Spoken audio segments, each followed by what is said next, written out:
안녕하세요. 뜨는 뉴스입니다.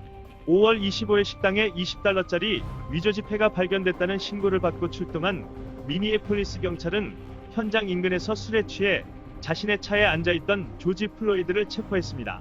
이 과정에서 경찰은 왼쪽 무릎으로 플로이드의 목을 짓누르며 제압하였고, 플로이드는 밑에 깔려 숨을 쉴 수 없다며 살려달라고 호소했습니다. 거리의 행인들도 경찰을 향해 목을 짓누르지 말라고 외쳤지만 경찰은 아랑곳하지 않았고, 옆에 다른 경찰은 행인의 접근을 막기까지 했습니다. 고통을 호소하던 플로이드는 이내 코피를 흘리며 미동도 하지 않았고, 현장에서 들것에 실려 구급차로 옮겨졌으나 결국 사망하였습니다. 여기에 5월 27일에는 플로이드가 체포 당시 경찰에 크게 저항하지 않았음을 보여주는 동영상이 시민들의 분노를 높였습니다.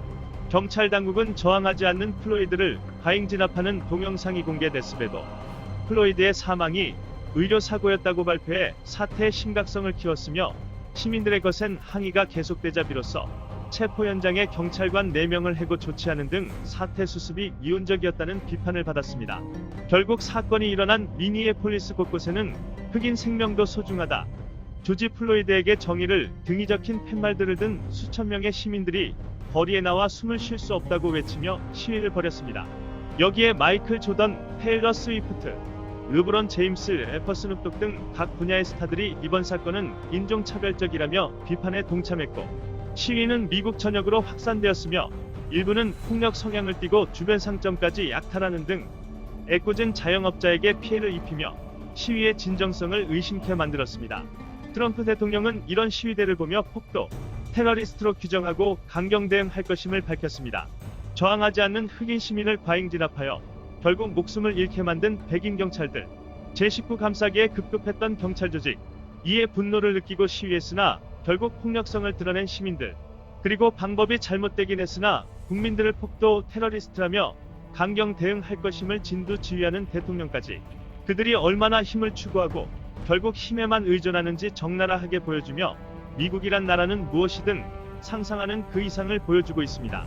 아마도 이 사건은 미국이란 나라를 과거 서부 시대로 되돌려 놓으며 트럼프 재집권의 커다란 악재가 될 것입니다.